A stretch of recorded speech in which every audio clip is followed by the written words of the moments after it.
नमस्कार, स्वागत है आपका पल्स 24 न्यूज में और मैं हूं आपके साथ सपना पांडे। चलिए रुक करते हैं 20 बड़ी खबरों की ओर। नागपुर हिंसा के मास्टरमाइंड फहीम खान के घर पर चला बुलडोजर, भारी फोर्स तैनात। ट्रांसपोर्टर ने खत्म किया परिवार, पत्नी, 2 बेटों और बेटी को मारकर कमरे में लगाई आग। भाजपा सांसद संबित पात्रा ने कर्नाटक के उप मुख्यमंत्री डीके शिवकुमार के बयान पर कहा, ये बाबा साहेब अंबेडकर के संविधान के साथ मजाक कर रहे हैं। देखिए, कांग्रेस का असली चेहरा आज उजागर हो गया है। कांग्रेस की फितरत आज उजागर हो गई है। डीके शिवकुमार कोई साधारण नेता नहीं है।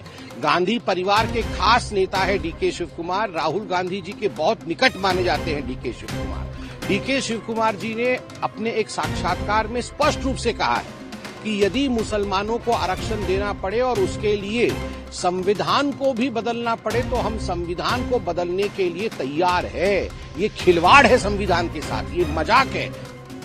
मुंबई में 13 मंजिल बिल्डिंग में लगी भीषण आग, एसी यूनिट और फर्नीचर समेत कई सामान जलकर हुआ खाक। हादसे में सुरक्षा गार्ड की हुई मौत। जम्मू कश्मीर के उप मुख्यमंत्री सुरेंद्र चौधरी ने हीरानगर क्षेत्र में सर्च ऑपरेशन पर दिया बयान। बोले, पुलिस और सुरक्षा बल अपने काम में लगे हुए हैं।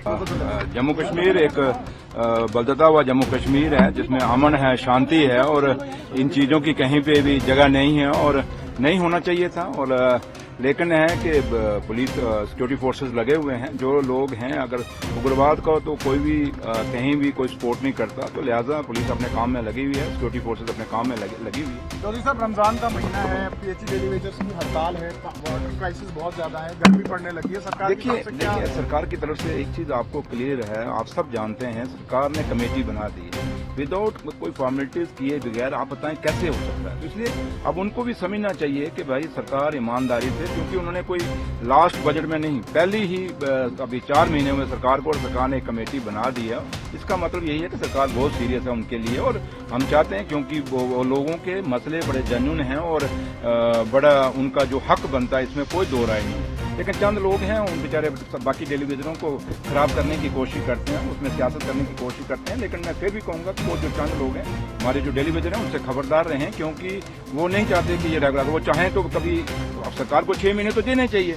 आप चीफ सेक्रेटरी के लेवल और कितना बड़ा लेवल तक इसकी कमेटियां बना सकते हैं। आप लोग भी समझते, आप लोगों को भी उनको समझाना चाहिए, उनको कहना चाहिए भाई।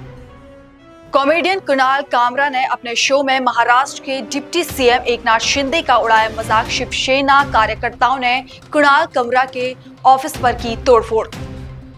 कॉमेडियन कुणाल कामरा विवाद और शिवसेना कार्यकर्ताओं द्वारा की गई तोड़फोड़ पर कांग्रेस विधायक नाना पटोले ने कहा, महाराष्ट्र में कानून व्यवस्था नहीं रही। बोला ना, एक लाइन में बोल दिया महाराष्ट्र में कानून व्यवस्था नहीं रही है, वही उसी के परिणाम है। और महाराष्ट्र से अब लोग भयभीत होकर महाराष्ट्र छोड़ के जा रहे हैं। महाराष्ट्र के उद्योग खत्म होते जा रहे हैं। एक तरफ सरकार आह्वान करती कि महाराष्ट्र को शांत रखना चाहिए और खुद ही सरकार इस तरह की अगर बदमाशी पे आते, किसी को तोड़फोड़ करना चाहते हैं, तो इसका मतलब है कि महाराष्ट्र को पूरा खत्म करना ये सरकार चाहती है। दिल्ली विधानसभा में नेता प्रतिपक्ष और आप नेता अतिशी ने कहा, आज से बजट सत्र शुरू हो रहा है। हम उम्मीद करते हैं कि भाजपा ने दिल्ली के लोगों से जो वादे किए हैं वो वादे दिल्ली सरकार पूरा करेगी। छत्तीसगढ़ के रायपुर में राष्ट्रपति द्रौपदी मुर्मू के आने से पूर्व हुआ एक बड़ा सड़क हादसा। राष्ट्रपति के तय रूट पर 2 ट्रक टकराए। दिल्ली सरकार के मंत्री कपिल मिश्रा ने दिल्ली विधानसभा बजट सत्र पर कहा, ऐतिहासिक सत्र है और कल ऐतिहासिक बजट दिल्ली की मुख्यमंत्री करेंगी पेश। आज इस सत्र की होगी शुरुआत। मुख्यमंत्री जी, जो कि दिल्ली की वित्त मंत्री भी हैं, वो प्रस्तुत करने जा रही हैं और हम सब जानते हैं जब महिला के हाथ में इकोनॉमी आती है तो उसमें बरकत होती है। तो एक शानदार बजट कल दिल्ली का आएगा और उसकी शुरुआत आज है। जिन लोगों ने सुझाव दिए थे समाज के अलग अलग वर्ग, उनको खीर खिला के आज इस सत्र की शुरुआत होगी। भारतीय फिल्मों को ऑस्कर से वंचित रखा गया। दीपिका पादुकोण ने ऑस्कर पर साधा निशाना। ऑस्कर में पहचान न मिलने पर जताया दुख। जगदीशपुरा पुलिस और बदमाश के बीच हुई मुठभेड़, जवाबी कार्रवाई में व्यक्ति को लगी गोली। मुख्यमंत्री योगी आदित्यनाथ के उत्तर प्रदेश में मुख्यमंत्री के तौर पर 8 साल पूरे होने पर लखनऊ में लगाए गए पोस्टर। बजट से पहले सीएम रेखा गुप्ता ने बनाई खीर। दिल्ली विधानसभा का सत्र आज शुरू होगा। कल मंगलवार को पेश होगा budget.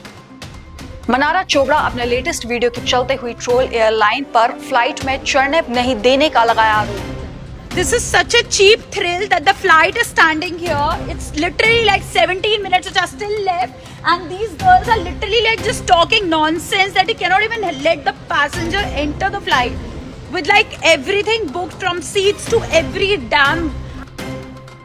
This is how they are behaving. जहां शूट हुआ था समय रैना का विवादित शो, अब वह स्टूडियो होगा बंद। कुणाल कामरा विवाद के बाद उठाया कदम। दिल्ली हाई कोर्ट के न्यायाधीश के घर मिले कैश पर बोले अखिलेश यादव, हो सकता है जज साहब ने पैसा उधार लिया हो। सीएम योगी ने पेश किया 8 साल का रिपोर्ट कार्ड, कहा देश के विकास को नई दिशा दे रहा है यूपी। इन 8 वर्षों में जनता जनार्दन के लिए भारतीय जनता पार्टी और एनडीए की ओर से जो कार्यक्रम तय किए गए उनका प्रभावी क्रियान्वयन किस रूप में हुआ है, या आज इसी से आप देख सकते हैं कि जो उत्तर प्रदेश 8 वर्ष पहले बीमारू राज्य माना जाता था, देश के विकास का बैरियर माना जाता था, जिस उत्तर प्रदेश को 8 वर्ष पहले केवल एक श्रम शक्ति के रूप में लोग जानते थे, आज वही उत्तर प्रदेश 8 वर्ष बाद देश की अर्थव्यवस्था ग्रोथ इंजन बनकर के उभरा है। कर्नाटक में मुस्लिमों को आरक्षण पर राज्यसभा में भारी हंगामा, किरेन रिजिजू ने पूछा कांग्रेस क्यों बदलना चाहती विधानसभा। उत्तराखंड में तापमान में 1 से 2 डिग्री की वृद्धि की संभावना, 26 मार्च को पर्वतीय क्षेत्रों में हल्की बारिश की संभावना। देश और दुनिया की बाकी तमाम खबरें देखने के लिए बने रहिए पल्स 24 न्यूज के साथ। नमस्कार।